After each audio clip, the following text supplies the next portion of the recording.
Welcome to Tanakh Talk. I'm your host, William Hall, broadcasting live, Kingsland, Texas, USA, with another episode of Controversial Issues with Rabbi Chaim Coffman from the Holy Land. Welcome back, Rabbi. It's always a pleasure. Welcome back. Always a pleasure to be here. All right.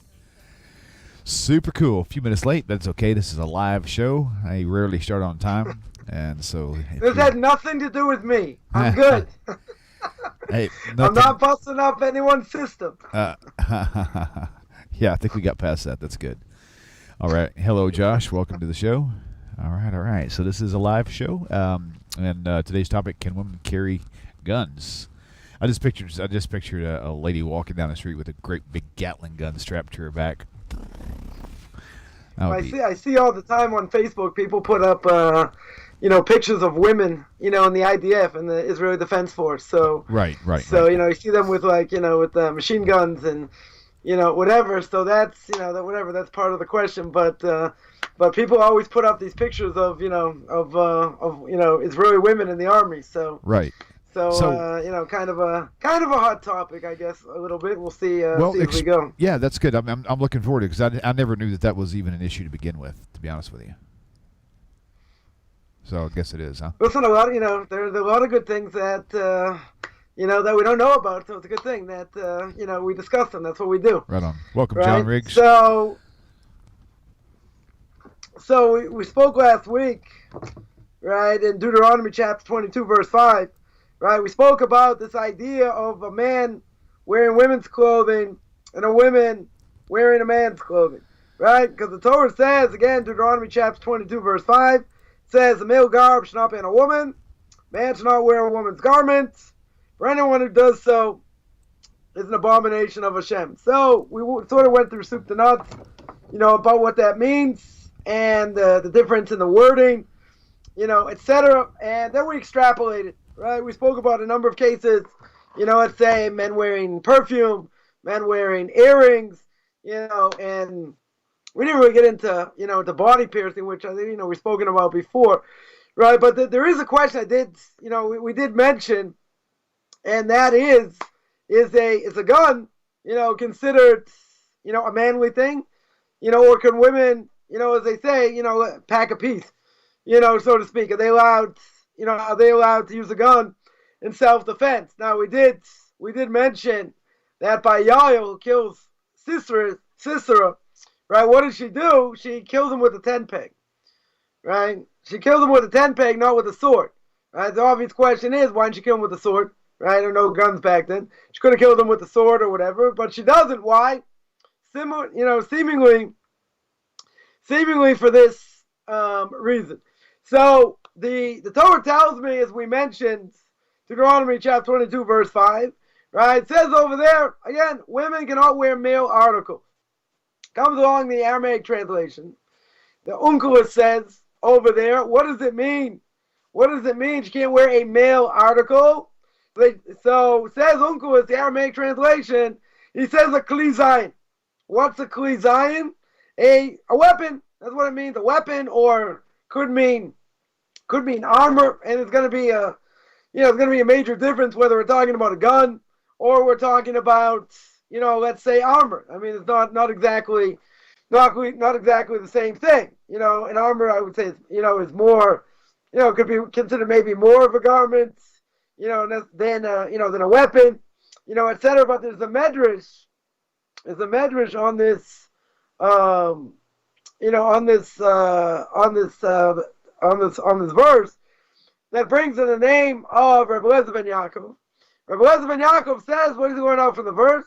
He says a woman should not wear a kli zayin, right? Exactly what Onkelos says. She can't wear a kli zayin. A kli zayin, as we mentioned, is a weapon, and go out to war. Right now, just before I go further, I just want to mention, someone had commented, someone had commented last week, and they said, come on, the Torah says, as we said before, the Torah says a male can't should not be on a woman, so a male garment should not be on a woman, and a male should not wear a woman's garment, right? So, very good. So what does that mean? Right? So someone says, okay, you want to talk about, men doing women's things, cross-dressing, these things are an extrapolation, okay? Right? I mentioned, in my class earlier, that the Torah is very vague, right? And we've spoken a number of times, we've spoken about oral law and how oral law works. So now the Torah tells me over here, a man can't wear a woman's garment, a woman can't wear a man's garment. And now the Torah makes a statement and says it's an abomination. It's a pretty strong statement. There are other things that the Torah says is abomination. Homosexuality, the Torah says is abomination. Would a person have thought necessarily cross-dressing is in the same category? Obviously you condemn the act of what the person does, not the person. But the problem is the Torah is extremely vague. Torah does not give definitions, right? So now I say, wow, this is really far-fetched. A lot of these things, a man wearing an earring or wearing a ring, or or in this case, right? This is a good example. This is a good example. Well, the Aramaic translation on the spot says, what does it mean, a male article? What's considered a male article over here? A gun, a weapon. A weapon's considered a male article because most likely women don't go to war, right? That's not normally the case. We have a phenomenon today, right? Certainly in the Israeli army, not an obligation, but there are women, that do sign up, instead of doing, let's say, 2 years of voluntary service, certainly. So there's an issue with that, which we'll speak about. But the Aramaic translation on the spot, you like oral law, you don't like oral law, it says on the spot it's talking about a weapon, right? It's talking about a weapon. Is that considered, something only for a man? Is it for a woman? So, if we're going to extrapolate, we're going to say, what about cologne? What about a man looking in the mirror we spoke about? These other things. You're right. It's an extrapolation. I agree. So you tell me what this verse means. Right? All the Karaites out there can send me hate mail, or you can send it to William first, and then he'll forward it to me. Right? So, you can send all this hate mail. That's going to cost you. The Torah. You make, yeah. I said that's going to cost you. You're making up. Yeah, it will cost, right? But as long as you blow up him and not me, that's okay. Right? You're making up things. You're adding to the Torah. You're not allowed to add. You're not allowed to subtract, but give me definitions. We don't have any definition over here. Right? So, Rabbi Eliezer ben Yaakov in the Medrash says women should not wear a kli zayin. They should not wear a weapon. They should not go out to war. Now, we're going to have to clarify, right? What about self-defense, right? That we're going to deal with. Not only that, what about Shabbos, right? That's another issue. Let's say you live in a dangerous place. Women walk outside.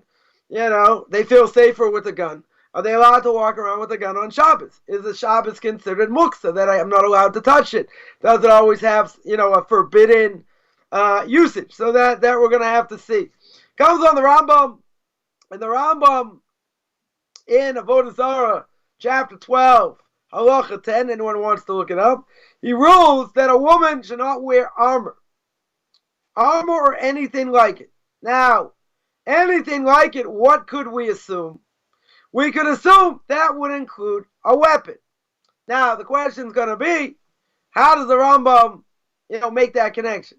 Right? How does he make the connection between wearing armor, bearing a weapon, and going out to war? These are very different things, right? A gun for self-protection maybe has nothing to do with going out to war, right? Maybe it's not considered wearing armor. Maybe wearing armor, is something else, right? Something else over here. So, not only that, we have another issue, and that is that what about there's a law called the law of the land, right? What about the law of the land? Does the law of the land have any connection over here? So the Rambam doesn't, actually say going to war in this context. What does it mean? It seems to say, right? It seems to mean wearing a weapon, wearing armor, wearing a weapon, right? A similar type of thing. Comes along, cast the Mishnah, the Rav Yosef Karo was a codified Jewish law in the Shulchan Aruch, his commentary on the Rambam, and he understands the Rambam is learning, like Rabbi Eliezer ben Yaakov in the Medrash, that the prohibition is objective, right? It's objective. In other words, what's the objective part over here? that if it's considered a weapon, then a woman shouldn't do it. Right? A woman shouldn't pack a piece, as we would say. Right? But there's another issue. Right? One of the issues is, which we'll get, I guess, to the general issue of women in the army, right? And the actual mixing of genders, which also is going to come up. And the actual issue, I mean, that's really the second part of the question, or third part. But the question really at hand is it considered a weapon? So we're going to have to look at all these different, moving parts. Other commentaries say, no, what's the Rambam talking about? That's the implication is whether the fact of actual mixing of the genders should be taken into account. Right? Other commentaries say, it's not considered a klizai, not considered a weapon, so it should be forbidden. Now, the question would be, okay, if that's true, are women allowed to be mixed with men in the army? Right? Like in many places, certainly here in Israel, even though there are separate units. If someone is religious, they want to go to a separate unit, they certainly can, but otherwise, the units are mixed. So Rashi explains, as we mentioned, this is the reason Yael did not use a sword, right, to kill Sisera. She used a tent peg, right, for this exact reason. Now, comes along Rabbi Chaim, one of the earlier commentaries on Chumash, and what does he say? Right, one of the commentaries on the Torah, and he says that the prohibition of women carrying weapons, right, if it would be a problem to avoid men, right, maybe it's a problem to avoid men and women mixing in the army, which is going to lead to immorality, which is a whole different question, right? An interesting thing. We want to understand, is it a problem? Is she allowed to pack a piece or not? Is it considered a male garment? But there's another factor that other rabbinical authorities are looking at. What's the other factor? If they're in the army together, you got a mixture of genders. So you're going to say, okay, but if it's war, and they're war, so it doesn't matter. If everyone has to go out to fight, so what's the difference? If there's a mixture, but there's a problem, right? That the question that's being really addressed is, how does this apply today? Is this going to apply, let's say, to the Israeli, to the Israeli army? So the question is, mixing in, again, I don't want to get sidetracked, but it is part of the question, it's a problem of immorality. Now, I will say, and people are going to hate this, I got attacked a couple years ago by somebody someone who grew up in Israel, and pretty much, I would say a self-hating Jew, in different ways, that pretty much against, what the Orthodox do and all that. That's a whole bunch of questions, bunch of standard, questions, women, there are certain women that wear, shawls. What's the deal with that? Or what's the deal with Naturi Karta? You got these ultra-Orthodox Jews that were like kissing Arafat, went to Iran, had connections to Ahmadinejad, right? A bunch of nuts, right? Nut cases. So 2 cases this person brought up, are cases that we wouldn't even think about. You got these shawl burqa women, nobody holds to them, right? The whole point, they, the way they dress, it causes people to look at them because they're not dressed like, like normal ultra-Orthodox women, covering their face, like almost like wearing a burqa. So the person brought up 2 cases, right, really 3, I'll mention the third one in a second, brought up 2 cases that have no relevance in Orthodox society today. None, because nobody holds to them. But what was the third thing that she brought up? Third thing was, why don't ultra-Orthodox Jews do the army? Right? Why do they get exemptions? Why won't they serve in the army? So we had a whole discussion. It's a very hot issue. We've spoken about it before on Tanakh Talk as well. But so I had to serve in, either the separate units and this. So I said, well, if you don't serve in a separate unit, tremendous amounts, of mixing between men and women, there's a lot of immorality. So this person just sort of, looked at me. So I said, okay, so let me tell you a fact that you're probably not aware of. And anyone can look this up. It's a known fact. And that is that if a woman, if a woman's in the Israeli army, if she gets pregnant in the army, she's allowed 3 free abortions. Now, you talk about controversy. That's what we do here, right? So when I said that, it's like, oh, I'm not going there. I'm not going there. So I said very simple. I said, if you mix genders together, and we're trying to give, our children good values, even if they're going to do the army, why would you send them to the regular army in general? Right? There's a whole mixture over here, right? So if they go separate unit, okay, that's one thing, right? But the whole thing, I mean, the army is a whole separate, the whole separate issue, right? I just want to point out this is not a small issue.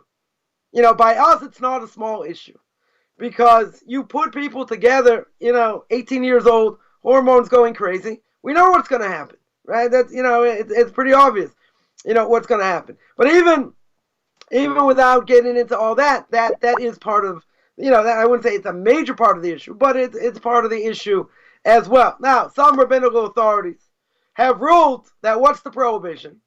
What would be the prohibition of a woman carrying a weapon? Now, it means only wearing the weapon as a tachshit, as like an adornment, right? Or tachshitim today in modern Hebrew means like, for a woman like wearing, wearing earrings, or, something special, makes herself look pretty or something like that. Here, what does a tachshit mean? It means an accessory. It's indicating masculinity. That's what it is, right? And not when it's carried for self-defense. Self-defense we're going to get to, right? That we're going to get to. So some rabbinical authorities are going to say this is an accessory showing what? Showing masculinity. Now, someone's going to say, come on, I live in a dangerous area, this and that. When, there are women there who can shoot better than men, okay? Right? So if it goes according to what we said before, the custom of the land, then that might be true, right? That, they're just as equal in such a case. So if that is really the case, then maybe we'll say, okay, that's okay. That might be okay. So now, getting to brass tacks over here, says Moshe Feinstein of blessed memory, the Torah giant to the last generation, according to everybody in America, brings the responsive, and or Chaim Chelik Dalit, in the fourth volume, Siman 75. So a person wants to look over there. He permits women, let's say if they're living in areas, right, certainly here in Israel, where, it might be surrounded by Arabs, they're allowed to carry pistols for self-defense. Self-defense purposes going to be permitted because normally they're not used as what the Aramaic translation says. They're not used necessarily over here. We're talking about war, right? Self-defense, says Ramosha, should be okay. Now, if that's the case, do we say in all cases that these pistols, whatever, your Smith & Wesson, whatever it is, that they're never an issue? Maybe you'll say they're never an issue of a kli gever, right? In other words, it's considered a man's, a man's thing, so to speak, and not a woman's thing. Maybe we'll say that, right? Is there, do we say it never applies? Like in this case, we'll say self-defense, it's okay. But do we say across the board that it should be okay? Or do we say there are certain cases where it might be problematic, right? Can I extend it to less dangerous circumstances, and still use it for self-defense? For example, let's say a woman is studying in the city where many men walk around armed. And it's dangerous to walk around at night. Or I'd say even better. Let's say they're not armed. Let's say a lot of people aren't armed, but there's a dangerous element. And they know there's a dangerous element. So even if they know there's a dangerous element, maybe that's okay. All right, what do I care if they're armed or not? Maybe self-defense in general, right, should be okay. So now comes along the Sefer Hasidim. Sefer Hasidim more than 200 in number 200. He says it's permissible for a woman to go armed, even dress fully as men in armor and all that, if it's going to protect them from being raped. Right? So that was 800 years ago. Sefer Hasidim says if it's going to protect them, it's going to give self-defense against that. Then he says 100%, it should be okay. So comes along Rabbi Yosef, right, one of the Torah giants of the last generation of blessed memory, and Moshe finds, as we mentioned before, that women can arm themselves in self-defense. Now, what does self-defense mean? Right? Self-defense means, according to them, any situation where a woman needs a weapon for self-defense. Any situation.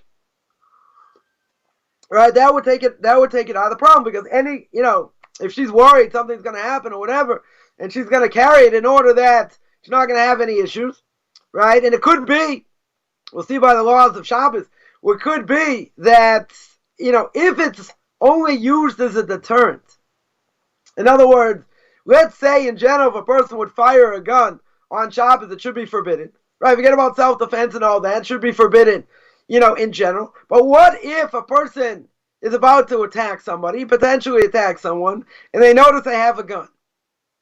They notice they're walking around with the gun. They're going to think twice and 3 times before they attack them, usually, right? It could be used as a deterrent. If it's used as a deterrent, that doesn't mean its total usage is forbidden, right? Again, we'll get to Shabbos. I just wanted to mention that it could be used just as a deterrent, so in that case also self-defense would be okay. So now, if we look at pistols, right, regular guns, small weapons in general are not the type of weapons used in war, usually, right? So according to the Medrash, in the name of Rabbi Eliezer ben Yaakov, so his statement may not apply, right? They totally may not apply, right? Because what does he do? He defines Kli Zayin as a weapon to mean a military weapon. And a gun, a Smith & Wesson, in general, it's not a military weapon, right? It's a regular gun, right? So it's not necessarily a military weapon, right? But this is only one of a number of reasons, right, to permit a woman to carry a weapon in self-defense. So it could be that maybe it's not so clear, can a woman carry a pistol if there's no need for a woman, right? If it's self-defense, both Rav Moshe and Rav Yosef of blessed memory, they permit it, right? In all cases, seemingly in all cases of self-defense. The question would be, what if there's no case of self-defense? What if it just makes her feel more comfortable? But it's not really an issue of self-defense.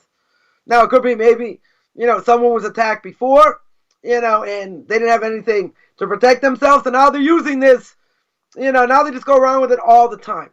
But it could be, most of the time, there's no reason to do it. If there's no reason to do it, maybe that doesn't apply.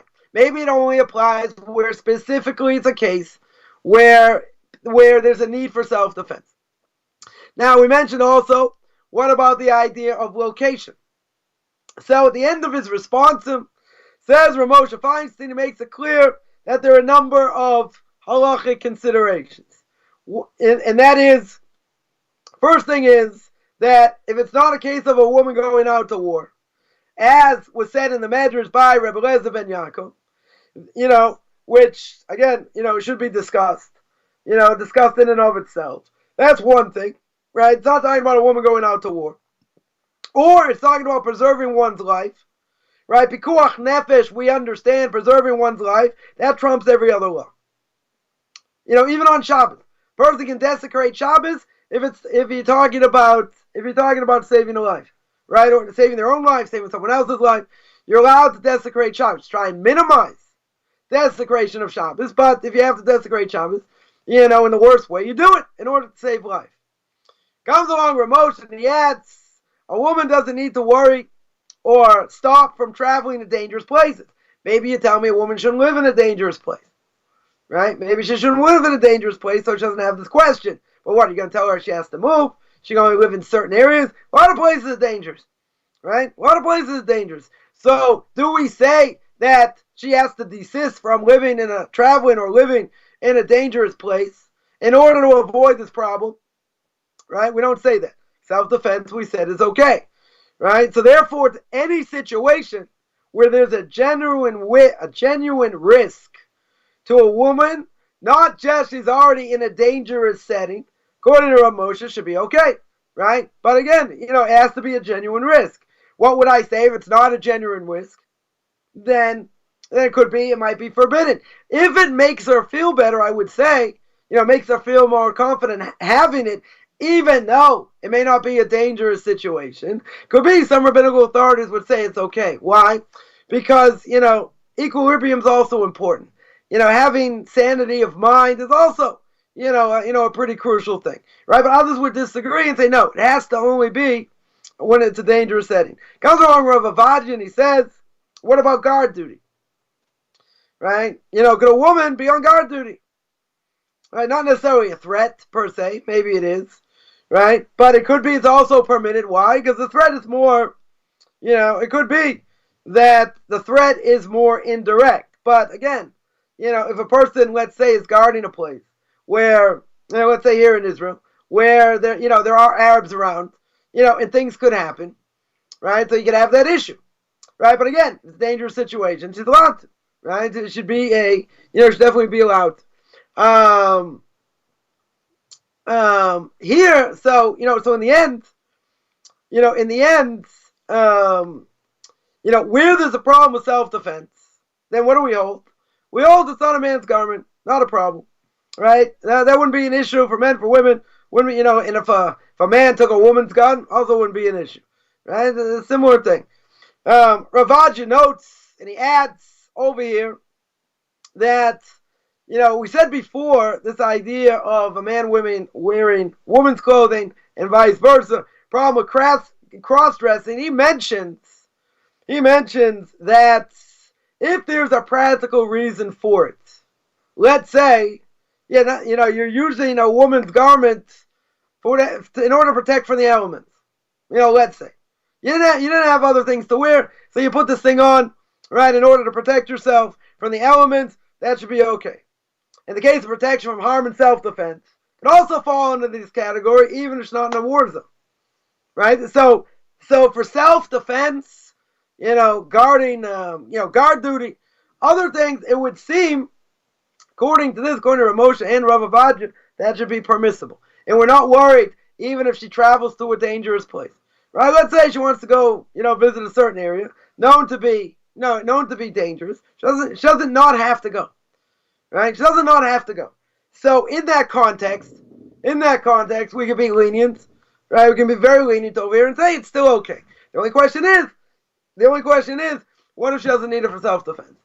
But what if it makes her feel better, right? It makes her feel more confident, even if it's not a direct threat. So we'd say, so that I can see this difference of opinion. Some are going to say it doesn't matter, she needs it, whatever, we'll let her wear it. We'll let her carry it.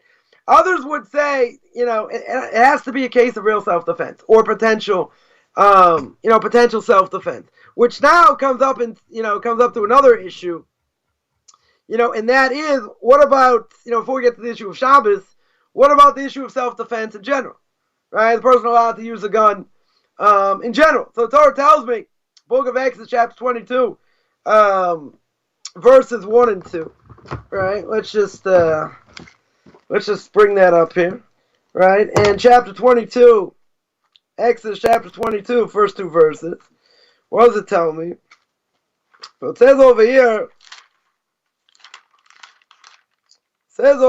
if I find it, it says if a thief is discovered while tunneling in, right? He comes underneath. It's before they had, wood floors and tile floors. They tunnel in and he's struck and he dies. Person in the house stands up against him and he kills him. No blood guilt on his account. The person who killed him is not guilty. Right? We'll explain why in a second. Verse 2, if the sun shone upon him, there is blood guilt on his account. He shall make restitution. If he had nothing, he shall be sold for his theft. This only seemingly applies at night. Right? Not necessarily during the day. Right? So over here we're talking about the law of a thief. Right? A thief comes in to steal. Right? You're permitted to kill him at night. Not during the day. Now what's the problem? Why is he allowed to kill him at night? Because the person coming in, who's coming to steal, what does he know? What does he understand? He knows that the owner of the house could come up against him and could try and stomp him. So now, if he knows that, the one in the house has the rights. If someone comes into his house, he's got the right to stomp him. Now, does he have the right to kill him? He has the right to kill him. Right? He's in his house, 100%.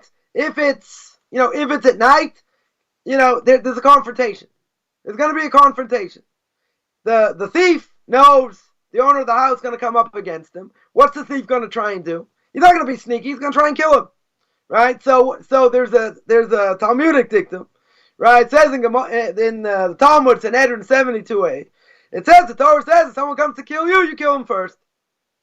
So since you know he's going to come up against you, and he's going to try and kill you, you have the right to kill him. 100% you have the right to kill him. Right? And the Rambam in the laws in the Mishnah Torah, in the laws of stealing, chapter 9, halacha 7, says the law of killing a thief applies day or night. Doesn't matter. Shabbos, during the week, you can kill him any means available. Right? Doesn't, is it better not to kill him? Well, you know he's going to stand up against you. So I don't have to be wishy-washy here. I can kill him. Right? He knows what he's getting himself into. Right? So here, what does the Rambam say? The thief who sneaks in at night, right? In general, what does he do? He sneaks around. That's what a thief normally does. Doesn't, he's not going to necessarily do it in broad daylight, but he's going to do it at night. So the Rambam there explains that why is it permitted to kill him? Because it's human nature wanting to defend your home, right? So it allows you to act. Torah tells you you're allowed to act. Daytime, no, different issue. That's a different issue, right? Because most people, are not going to do this during the day. It's only at night. Right, so the Rambam then says also, if somebody has no murderous intent, right? The Gemara uses an example. Let's say it's a person's own father, right? So then you wouldn't be allowed to, right? If you recognize the thief as someone who absolutely has no murderous intent, you wouldn't be allowed to kill him. And the Mishnah adds, one of the commentaries there adds that all these are, relative statements. But if you're certain that your father would kill you, you're allowed to respond with deadly force. Now, there was a case a number of years ago, I think it was in Louisiana, if I remember correctly, that a foreign exchange student, someone I think from Japan, got locked out of his house he was staying in, and he came in, I guess it was late at night, and he came through the window, right? And the owner thought he was a thief and killed him. And I think if I remember correctly, it was Japan, and they were up in arms and all kinds of conversations. The guy should go to jail. Different things. According to the Torah, he did the right thing. He did the right thing. Right? He's not guilty over here. Right? He didn't know he was a thief. Right? But someone comes in and, and asks, like, what are you doing here? He's defending his property. He's got a right to defend his property. It's one of the things the, governor in Florida said during these riots. Right? That a person, they see someone walking in the store, they have a right to defend their property. Right? 100%. So one of my Q&As asked the question, what if he's outside the door? What if the person's outside the door? He's coming in the door. And he's going to ransack your store. Are you allowed, right, just throw this out there. Would you be allowed to kill him? This is the same exact case, right? It's not sneaking in, but you know what he's going to do. You know exactly what he's going to do, right? So this would be a similar case. If he walks in the door, he walks into your property, right? And he said you have a right, so the governor said you have a right to bear arms, right? So according to that, you're not get prosecuted, you could kill him, right? Technically, you could kill him. What about according to the Torah? All right, so we don't care about what the governor says. So what does the Torah say? Right? What does the Torah say? So you have to protect your property, right? 100%, you have to protect your property. If there's a question, right? You're not being violent.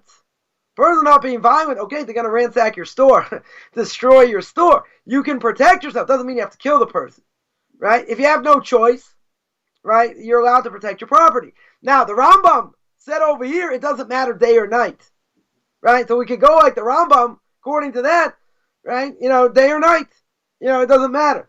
And the question is, but if he's outside, I ought to use him like target practice. If he's outside the door, what if I put up a sign and say, listen, you walk in this store, and you try and take something, you're forfeiting your life. That's the whole story over here. Someone digs into someone's house.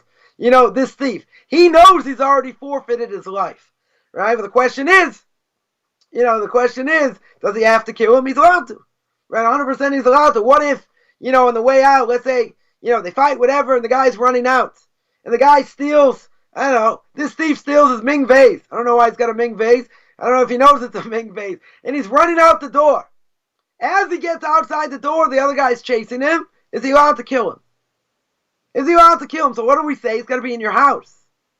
Right? So the Jerusalem Talmud on that, difference of opinion between Rish Lakish and Rabbi Yochanan, right? They always have a famous disagreement all over the Talmud. One says you're allowed to kill him, one says you're not. Now, without beating this, like a dead horse, we just go through that. What's the point?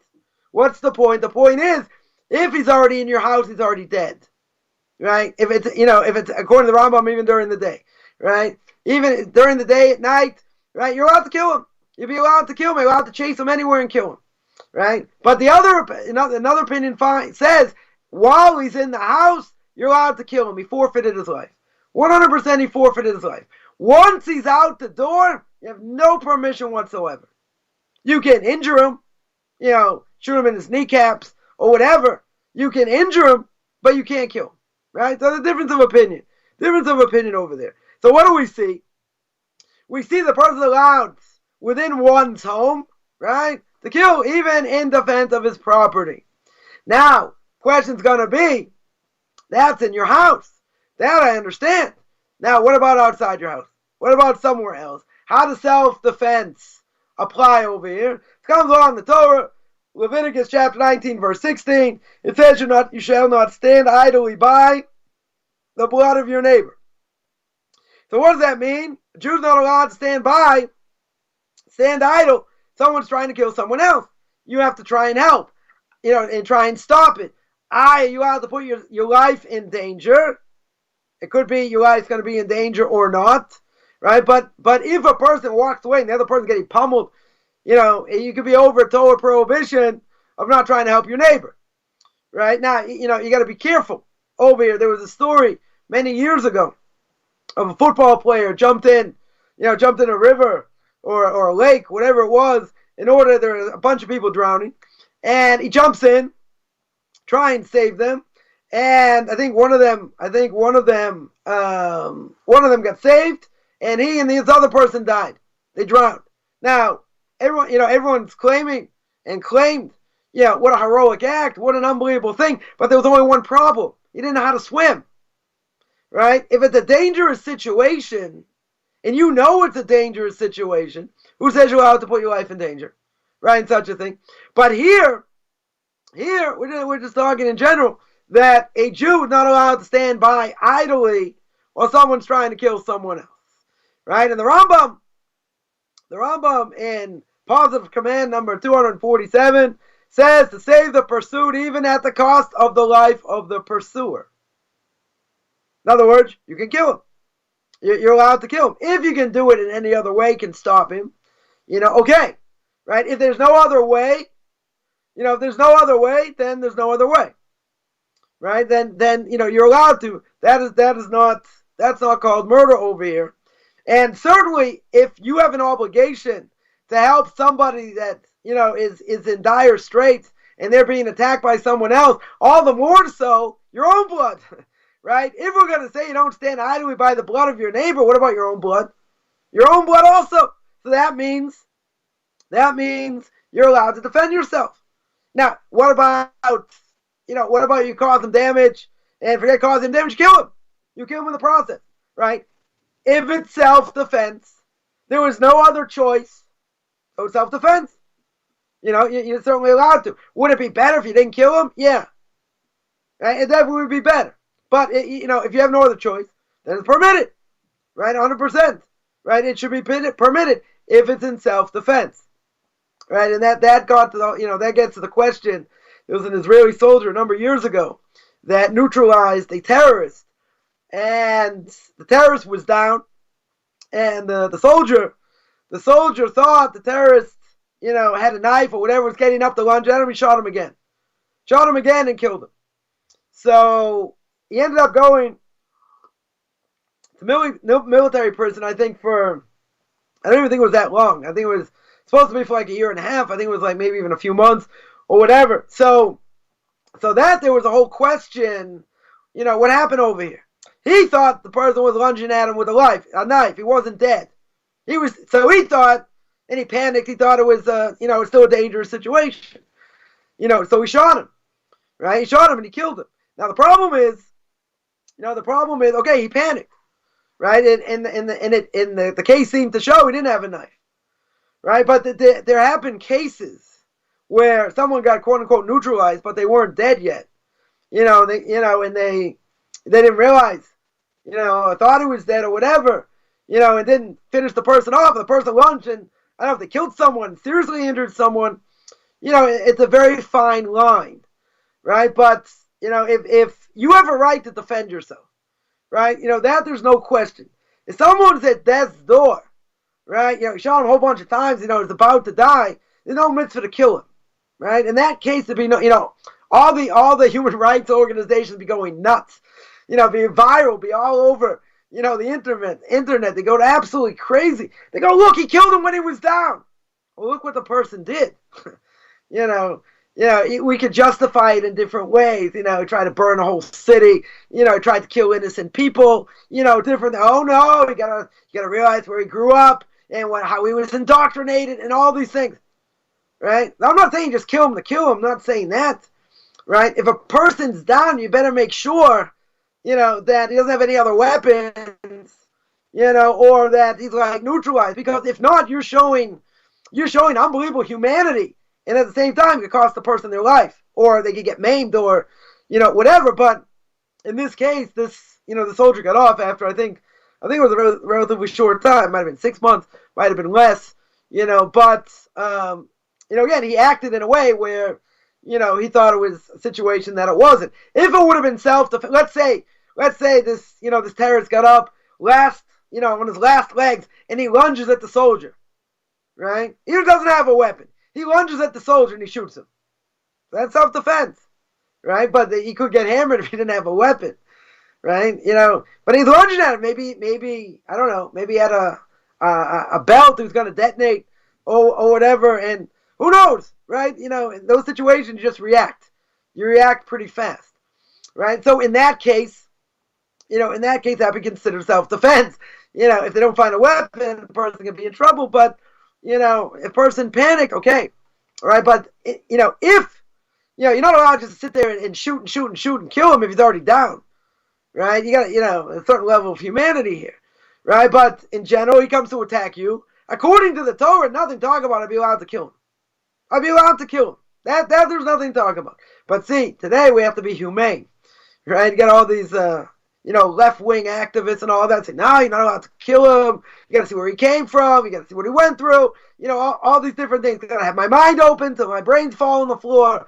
All these different things, which doesn't make any sense according to the Torah. The Torah says he came to attack you, right? He came to attack you. He's got din of a rodev, right? A pursuer. What's the status of a pursuer according to the Torah? According to the code of Jewish law? You kill him. He's a pursuer. I don't even have to think about it. I can kill him, right? But we have to be more humane. Fine, if you can injure him in a way that you don't have to kill him, good. But technically, would I be allowed to kill him? Yeah, I'd be allowed to kill him. So what do we see? So we see from over here that self-defense not only permitted, but obligatory, right? In the case of this thief, that comes in the middle of the night, I can use whatever means available to defend himself. Because he's going to stand up against you. He's going to try and kill you. He knows his life is already forfeited, right? So you're going to defend your house. So what? So how do I defend my house? I'm going to take out a gun, take out a shotgun, whatever, and that's it. I don't even have to, it doesn't matter. The circumstances don't matter. He came into your house in the middle of the night, right? We're talking about a thief here. We'll make it easy, right? He's coming into your house. He forfeited his life. I can kill him. I can use whatever means. I'm not saying I can torture him. I'm allowed to kill him. Could it be? Is it better if I don't? It could be, but he forfeited his life, right? That's what the Torah says. Now, this last issue, which is, I think is an interesting thing, and that is, we're talking about defending yourself. What about guns on Shabbos? There have been a number of attacks recently, in synagogues on Shabbos. So what about, packing a piece on Shabbos? What's the status of a gun? Now, what's the issue? The issue is carrying a gun on Shabbos is what we call muksa. Now, there are different categories. There are different categories of muksa, right? Things that, let's say, I'm not allowed to touch because I would never touch them. Let's say I had a picture on the wall, right? I got a picture on the wall, and I never would move it, so I'm not allowed to move it on Shabbos. But there are things that are inherently forbidden. Right? Let's say car keys. Let's say a knife. Let's say knife's a bad example. A screwdriver. In general, a hammer. Right? Things that are, a cell phone, a computer. Things that are 100% forbidden. There are other things that may have a forbidden usage, may have a permitted usage. And if the permitted usage is more, I could use it, right? Depending on what it is. But these are complicated things. I don't want to, go into so much detail. But a gun, what's the issue? A gun fires a projectile. What does it do? It ignites a primer compound when it ignites the gunpowder, right? And that is forbidden, right? That's going to be forbidden. It's forbidden. Because it's going to be havara. Havara means you're igniting a fire, right? That comes under the prohibition of lighting a fire, right? Just like driving a car, that could be even worse, right? Because it happens all the time, etc. While you're driving. So firing a gun should be forbidden. 100% should be forbidden. If you fire it, right? Now, firing the bullets, what's the purpose? Defense, right? You are defending yourself. So there's a study that was done that between 50,000 and 1 million times a year, or 500,000, maybe it's 500,000, it's a misprint here, whatever, that the mere presentation of a firearm serves to deter commission of a crime. In other words, someone comes up thinking, oh, this is an easy target, right? A very easy target over here. So they're going to come up, and you pull up your sweater, you show a gun. Like, it's cool, I'm good, I'll see ya, right? So that could deter somebody rather than shooting them, right? So it could be, we could argue, that the main use of a gun is what? Deterrent. You don't necessarily want to use it, but it deters someone else from coming to attack you, right? You could argue, though, what about a precision rifle? And also, let's say you use it for competition, right? So that would be muksa. Why would it be muksa? Because it's what we call chisaron kiss. I'm using it for competition, and I don't want it to get damaged, right? I don't want to get damaged. So that's a different issue. If something I want to use or I want to move, let's say, because we're talking about moving and really touching something is one issue. Moving it, is a different issue. So something. Let's say I have a baseball collection, right? It's worth a lot of money, right? I have no interest in ever moving it, right? I don't want it to get damaged. I don't want anything to happen to it. So out of mind, out of sight. I'm not going to touch it, right? I'm certainly not going to touch it, right? So there would be a question over here, right? Let's say a gun that you're using for competition, right? So it's a little bit beyond what we're talking about. But here, if a gun is really muksa, in general, carrying it and moving it would be forbidden. It comes along Shulman Auerbach, of blessed memory, one of the Torah giants of the last generation, here in Israel, quoted in the book Shmir Shabbos Kilchoso, chapter 20, number 28. And what does he say? He says the gun's primary purpose is for intimidation. Most people, if they have a gun, they don't want to use it. If they have to, they will, but they don't want to use it. And therefore, a gun is not muksa. According to him, it's not muksa. Right? Others say that, why would a person use a gun? In general, what's the majority usage? Save a life. Either indirectly, intimidation, or directly. Right? So therefore, a gun's not muksa. Why? It's pikuach nefesh. It's saving a life. Right? It's saving a life. Now, what does muksa depend on? Muksa depends on the status of the item. Right? What is it made for? Now, what's a gun made for? Not usually to clock someone on the head. It's used to shoot. That should be forbidden. Why? Because its usage is forbidden. It would be muksa. Right? This would go against what Rosh Hashanah Auerbach said. Now, others I saw say that a gun is considered what we call a klisha malachto le'isser. It's a vessel that its usage is always forbidden. Right? It's always forbidden. So therefore it can't be used or handled on Shabbos. Now it comes on the Mishnah Berurah, Rabbi Chaim, in Hilchos Shabbos number 308, right? It says that for an object to be a klisha malachto le'isser, for it to be something that is always forbidden, there are two conditions. One is the primary purpose has to be forbidden, and the majority of its use must be for prohibited actions. So based on this, what a gun would meet the first criteria, right, that its primary purpose is forbidden. But the second criteria, that the majority of usage is prohibited, is not. Why? Because why does a person use a gun? In general, intimidation. They don't necessarily want to fire the bullet, but they would if they had to, but that's not the reason, right? Why are they carrying it? Intimidation, right? So therefore, according to the Mishnah Berurah, a gun should not be a kli shemalachto iser. Shouldn't be something that's 100% forbidden, and that's how we hold today, right? In other words, since a person's using it majority of the time, most likely to deter someone else from attacking them, that makes it permissible. So there are later commentaries that rule that a weapon is not considered necessarily an ornament, right? And so that question is going to be, were you allowed to carry it? Am I allowed to carry it? Well, what about outside an Eruv? An Eruv allows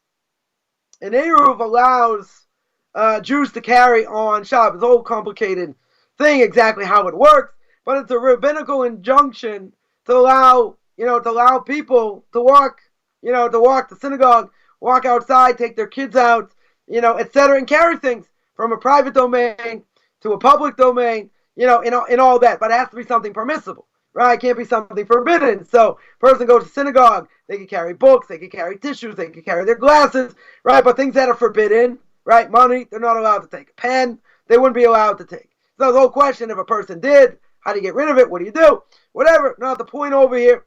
But if you don't have an Eruv, you're not allowed to carry.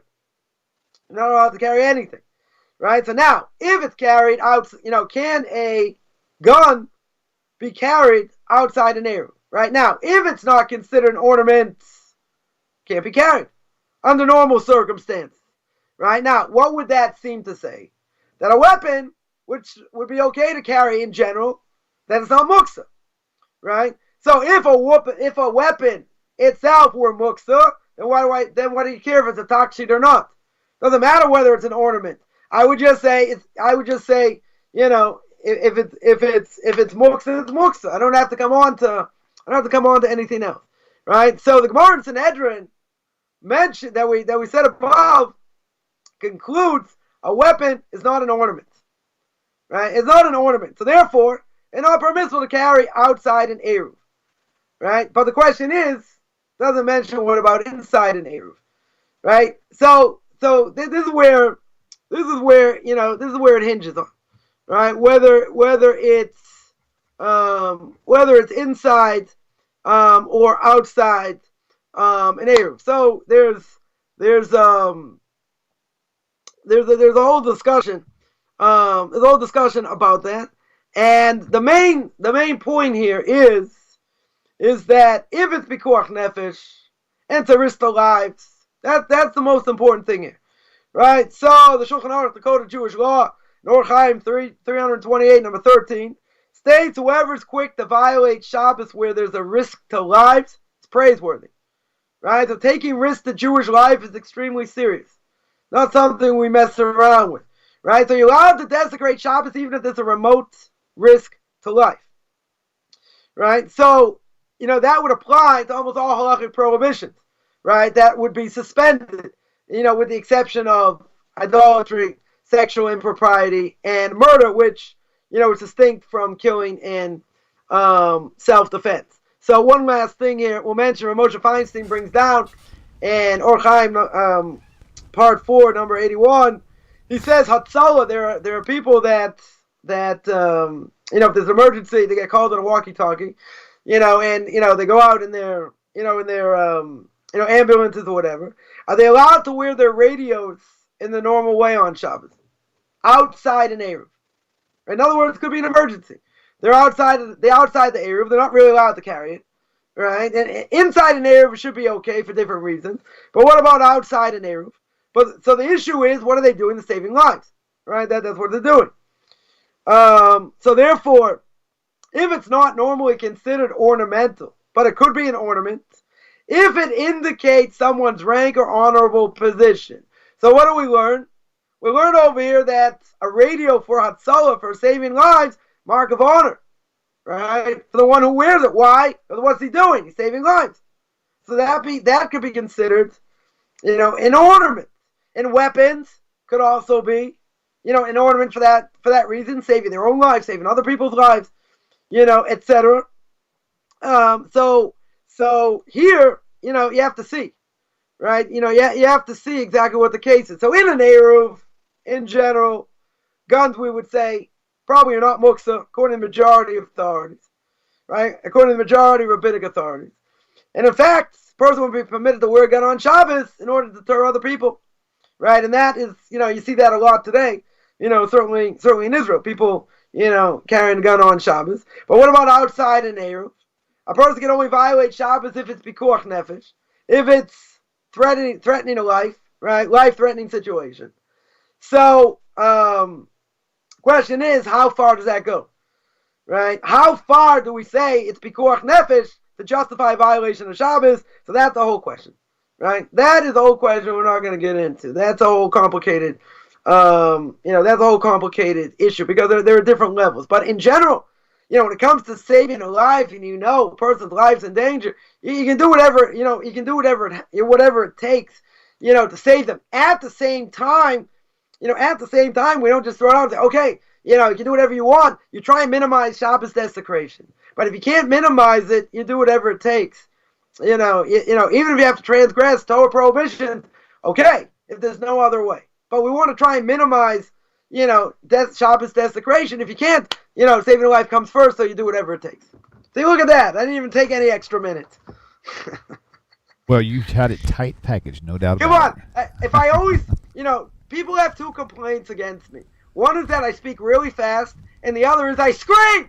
And so either you have to put me on half speed, and you have to turn the volume, a little bit down. But don't mistake screaming for enthusiasm and love of Torah. That's that's a different thing. There you go. That's good. Very good to hear. All right, you guys. Well, thank you, Rabbi, once again. And for all you viewers out there, the next show starts here in about 15 minutes. Back-to-back shows. So, Rabbi, thank you once again, and we'll see you next week, Hashem willing. Take care, everybody.